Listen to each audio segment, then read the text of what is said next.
First name Ambar, baby girls name. Next name Javeria. Third name Zoha. उससे अगला नाम है खूबसूरत सा। हमने बहुत ही खूबसूरत सा सेपरेट नेम रेडी करना है बेबी गर्ल के लिए, तो नाम है एरिज। अगला नाम है, उससे अगले नंबर पे नाम आएगा हमारे पास जिमल।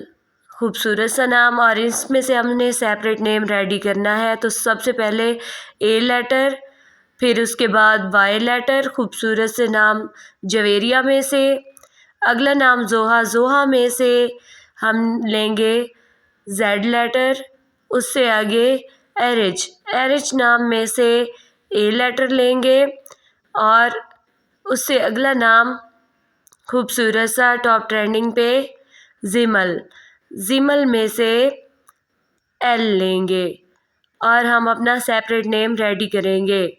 सबसे पहले ए, खूबसूरत सा नाम बन जाएगा हमारे पास बेबी गर्ल का ए वाई जेड ए एल, एजल।